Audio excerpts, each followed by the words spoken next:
ನಮಸ್ತೆ. ಮೇ 10, 2024 ಶುಕ್ರವಾರದಂದು ಅಕ್ಷಯ ತೃತೀಯ ದಿನ ಇದೆ. ಶುಕ್ರವಾರದಂದು ಅಕ್ಷಯ ತೃತೀಯ ಬಂದಿರೋದು ತುಂಬ ವಿಶೇಷ.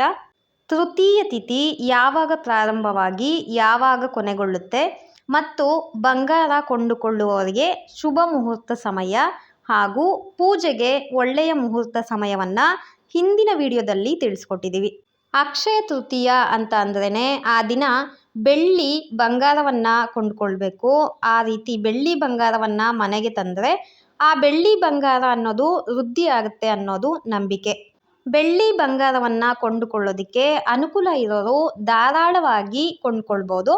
ಹಾಗಂತ ಪ್ರತಿಯೊಬ್ಬರೂ ಬೆಳ್ಳಿ ಬಂಗಾರವನ್ನು ಕೊಂಡುಕೊಳ್ಳಲು ಅಸಾಧ್ಯ. ಅಂತಹವರಿಗೆ ತುಂಬ ವಿಶೇಷವಾದ ಒಂದು ಮುಖ್ಯವಾದ ವಸ್ತುವನ್ನು ಈ ವಿಡಿಯೋದಲ್ಲಿ ನಿಮಗೆ ತಿಳಿಸ್ತೀನಿ. ಆ ವಿಶೇಷವಾದ ವಸ್ತು ಅಂದರೆ ಕಲ್ಲುಪ್ಪು. ಕಲ್ಲುಪ್ಪು ಮಹಾಲಕ್ಷ್ಮಿಯ ಅಂಶ. ಅಕ್ಷಯ ತೃತೀಯದ ದಿನ ಕಲ್ಲುಪ್ಪನ್ನು ಮನೆಗೆ ತರೋದ್ರಿಂದ ಶುಕ್ರ ಗ್ರಹದ ಅನುಗ್ರಹ ಮತ್ತು ಮಹಾಲಕ್ಷ್ಮಿ ತಾಯಿಯ ಆಶೀರ್ವಾದ ಖಂಡಿತ ಸಂಪೂರ್ಣವಾಗಿ ನಿಮ್ಮ ಮನೆಗೆ ಸಿಗುತ್ತೆ. ಕಲ್ಲುಪ್ಪನ್ನು ತಂದು ದೇವರ ಮನೆಯಲ್ಲಿಟ್ಟು ಪೂಜೆ ಆದ ನಂತರ ಆ ದಿನವೇ ಆ ಕಲ್ಲುಪ್ಪನ್ನು ಅಡುಗೆಗೆ ಬಳಸೋದಕ್ಕೆ ಪ್ರಾರಂಭ ಮಾಡಬೇಕು.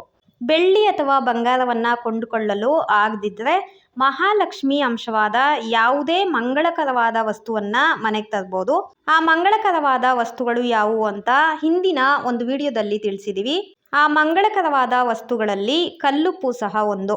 ಕಲ್ಲುಪ್ಪನ್ನು ಯಾವ ಸಮಯದಲ್ಲಿ ತರಬೇಕು ಅನ್ನೋದಾದರೆ ಅಕ್ಷಯ ತೃತೀಯದ ದಿನ ನಿಮಗೆ ಯಾವಾಗ ಅನುಕೂಲವಿದೆಯೋ ಅದರಲ್ಲಿ ರಾಹುಕಾಲ ಮತ್ತು ಯಮಗಂಡ ಕಾಲ ಈ ಎರಡು ಸಮಯಗಳನ್ನು ಬಿಟ್ಟು ಬೇರೆ ಸಮಯಗಳಲ್ಲಿ ನಿಮಗೆ ಯಾವಾಗ ಅನುಕೂಲ ಇದೆಯೋ ಆಗ ಕಲ್ಲುಪ್ಪನ್ನು ಮನೆಗೆ ತಂದು ಪೂಜೆ ಮಾಡಿ ಅಡುಗೆಗೆ ಬಳಸಿ. ಈ ಒಳ್ಳೆಯ ಮಾಹಿತಿ ನಿಮ್ಗೆ ಇಷ್ಟ ಆಗಿದರೆ ವಿಡಿಯೋ ಲೈಕ್ ಮಾಡಿ, ಬೇರೆಯವ್ರಿಗೂ ಶೇರ್ ಮಾಡಿ. ಮುಂದಿನ ವಿಡಿಯೋದಲ್ಲಿ ಇನ್ನೊಂದು ಉಪಯುಕ್ತವಾದ ಮಾಹಿತಿಯನ್ನು ನೋಡೋಣ. ಧನ್ಯವಾದಗಳು.